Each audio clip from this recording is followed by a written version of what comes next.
Folks, welcome back to the channel. Appreciate you stopping by. Today what we're going to talk about is the swivel seat I just added to the Titan 10.5. Now, I'm going to go through what it took to install the swivel seat, but before we get into that, what I want to do is take it out on the water. We're here at Lake Sammamish boat launch.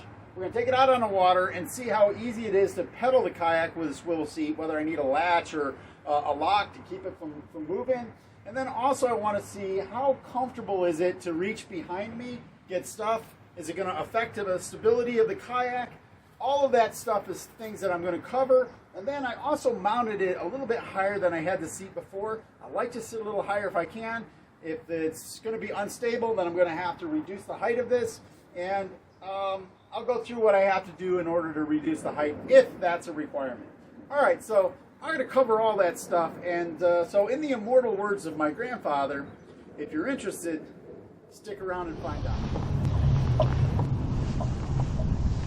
Okay, after about 2 hours of working with the swivel seat, I am convinced. I do love it. It does make it easy to turn around. If I want to turn around and see what's going on behind me, I can do that. Makes life a whole lot easier. If I want to sit sideways so I can look at my graph and fish, I can do that. Pedaling doesn't seem to be a big issue. I thought it might be, even though I had the swivel seat on my old kayak. I thought, well, maybe the height that I have the seats currently set at, this would be difficult for me to pedal. It is not. I can get to the same speeds with the same effort with or without the swivel seat. Now I've had a few people say that they didn't really like the swivel seat, that they wanted a lock on it. You can buy a stainless steel swivel with a locking mechanism for like $45. So if I felt that strongly about it, I could certainly go get one and add that. But I really don't think it's necessary. Quite comfortable with it. One of the things that people get concerned about when they put a swivel seat on a kayak is they worry about the stability, because if you swivel, they're worried that this is going to tip you over. But it's not really an issue, and the reason for that is that the swivel is just slightly forward of your body mass. So your upright body mass is where most of the weight of your body is, and the swivel seat is just slightly in front of that. So the weight distribution is, your upper body is offset by your feet. So when you swivel, the boat can't terribly. Okay, so really not an issue for stability wise. A swivel seat's super duper. Yeah, I'm pretty happy with it. I think this is still too high. I'm going to drop it an inch. I have to move some wiring and stuff around to do that. So that'll give me a project to work on. But yeah, pretty happy with the swivel seat. I guess it's, again, a keeper. Okay, I hope what you got out of that was that I'm thrilled with the swivel seat. It's nice to be able to get stuff out of the back. It's nice to fish off the side of the kayak. It's not less stable, not appreciably so, and it's a perfectly comfortable seat. So I'm really thrilled that I went through the whole effort here. And if you stick around for the rest of the video, I'll show you how I actually built it, and you get some ideas on that as well. So thanks a lot. Give me a thumbs up if you like this, and stick around. Before we actually start with the production, we actually have to modify the kayak slightly so that we can have something to mount the swivel seat to. Yeah, this thing had to go. That's the first thing I did was, whoop, this goes in the bin. So the next thing I needed to do is come up with something to replace that black box. So what I did was I added these two pieces of aluminum extrusion to either side of the kayak. And you can see that I mounted them to the existing gear track and bolted them on in the front. And that is super, super solid. I also then mounted the back side to the wheel system that I have. And it doesn't need to be a wheel system. It could be any piece of aluminum that goes across the back there. But I bolted it into that so that it was solid and strong. Okay, so this extrusion was just stuff I had on hand, but any commercial product will work. 80/20 is a great extrusion. I'll link that down below. But with this, I now have a lighter, stronger structure that I can then mount any seat I want to, and I have all that space underneath for storage. Okay, first piece that we made is this plastic, and it is designed to be the base that the seat will sit on and that interfaces with the extrusion, and you can tell that the plastic slides easily back and forth on the track, which will allow me to adjust my seat back and forth. Now, I had to cut some track slots in here that met up with the extrusion, and I did that on the table saw. Cut these slots, I had to run them through multiple times, and I had to do a lot of measuring and tweaking and cutting away, and then checking it again and measuring it and checking it and adjusting. It was probably the most complicated part of the whole thing. And then this last cut is cut on the angle. You can see that curved extrusion. The outside angle had to be cut to match the curvature. And that completed the base sliders.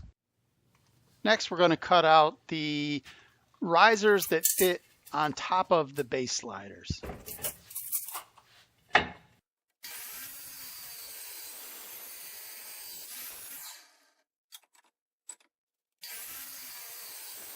I should mention that I cut these to 10 inches so that they match the plastic sliders, and that allowed me to also get a longer range of motion so that when I needed to adjust the seat, I could. And here I'm just deburring the ends, cleaning up the edges and making them so the paint will stick a little bit better. And also, not pictured here, I also cut the cross members as well.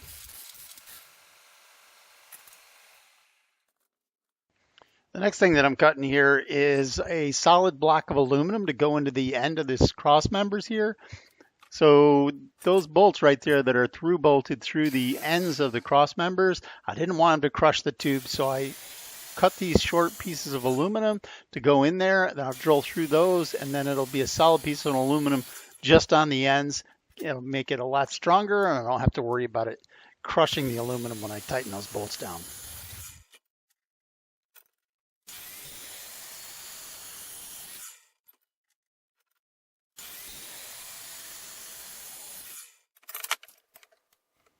Okay, here we're just prepping the stringers here so that they'll be ready to drill.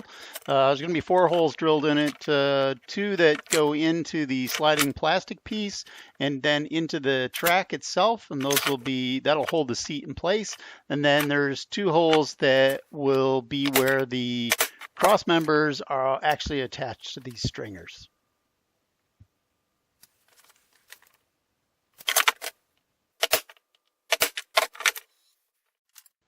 Okay, so now we're going to drill the 4 holes in the stringers here, and I did that on both the units. I drilled all 4 holes on both units, and what I decided was that kayaks just aren't really tight tolerances. They flex and do all sorts of things even when they come out of the mold, and then, when it's in the hot sun, things expand and contract. So I thought probably be in my best interest if I slotted the screw hole, or slotted the holes here where the cross members were bolt in. And I don't think it'll be off by more than 1/8 of an inch at any one time, but I thought, well, it's probably just easier for me putting it together if I put those slots in it. So that's what I did.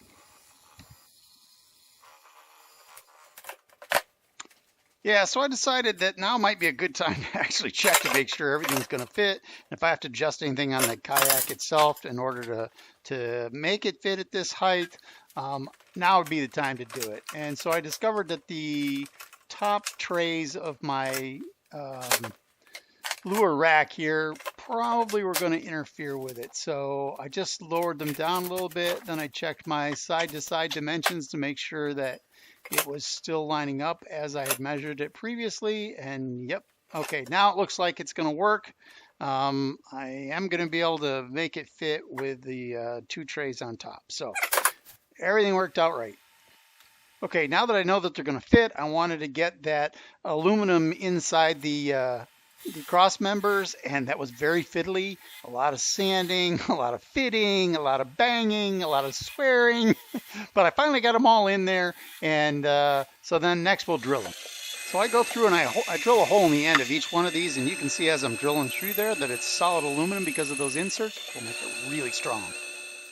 Okay, I want to know exactly where I need to drill the holes in the cross members, so I'm using this old technique of transferring the hole pattern to a piece of paper, and I'll use that to identify exactly where the holes need to be drilled. So I've marked out where the holes need to be drilled. Now I'm using this transfer piece of paper here to just make sure that everything is in fact exactly where it's supposed to be as a good double check. Okay, now I'm drilling these by hand because this doesn't really fit into my drill press very well, and I didn't feel like reconfiguring my shopsmith. So drilling them by hand, but it's a kayak. It doesn't need to be super tight tolerances, and for what we're doing here, this is going to work perfectly fine. I found these pieces that I'm putting on the bottom, and I'm going to use those to, again, keep the aluminum from being crushed. So it's functioning as a washer, and it's also holding the side of the extrusion to keep it from expanding. So just works really well. And then the top side obviously is going to be the swivel, which is a solid piece of steel, nice piece of flat steel. And so I think that should be plenty strong enough. And right here, drilling them each one and checking fit and finish, that sort of thing. Okay, so I needed some threaded inserts, and they're going to go on the inside of the stringers here, and that's what I'm going to be bolting into. So I'm just cutting out 4 pieces of aluminum, drilling a hole in them, and then I'm going to thread them with a 1/4-20 thread. Nothing to it really. This is really simple stuff. If you're a DIYer, this is like the #1 skill you should learn to do. This is critical to be able to build this cool stuff. Okay, I think with those 4 inserts, that is everything I need to be able to bolt it together. So I've pretty much bolted the whole thing together here, tightening up some of the bolts, making sure that everything's reasonably tight. I don't want it super tight because I'm going to have to loosen it back up when I go to put it on the kayak because, you know, things aren't going to line up perfectly the first time. Well, you know, usually anyway. So I'm just going through and putting all the bolts in and all the nuts on it, getting things ready to dump it on top of the kayak. I must be some sort of clairvoyant. When I did plop that thing down on top of the kayak and I bolted down one side and I went to do the other side, and it didn't line up all that well. But it was doable. I just had to fiddle with it quite a bit to get it to work. And I cut most of that fiddling out so you wouldn't have to watch me. Then I lined it up and checked out the measurements, and everything looked good. So, yep, and it spins just like it's supposed to. So pretty happy with the way that it mounted down, but I have adjusted some of the things so when I take it apart and the next time it will go back together a whole lot easier.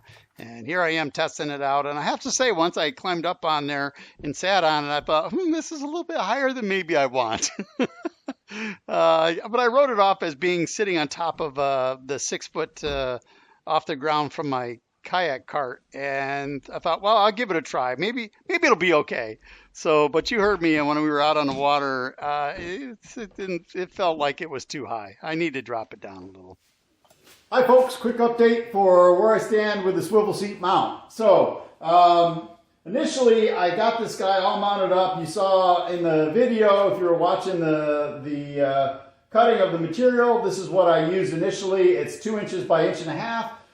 It's quite a bit heavier and quite a bit higher, and I was just not very comfortable on the water with it at that height. It was harder to paddle. It was higher than I was used to sitting. It wasn't really unstable, but I was also on some pretty glassy water. So I just thought, you know what, I just don't feel quite right about it. So I dropped it down 1 inch. I went from the 2 inch down to the 1 inch bar here, which gave me a little bit of weight back, and it got my seat a little lower. Now, what I had to give up in order to do that was all my wiring was mounted up here. It wasn't that big of a deal, but I moved it down here so it's tucked in now behind the seat and below the seat, and that's going to ensure that I don't have any impacts on the seat, and that should help me keep my electronics working. They're not going to get crushed and or shorted. So that was actually a benefit, and also a benefit is that now the switch is easily reachable as I swivel, so when I swivel around I can turn that on and off. It makes things super convenient.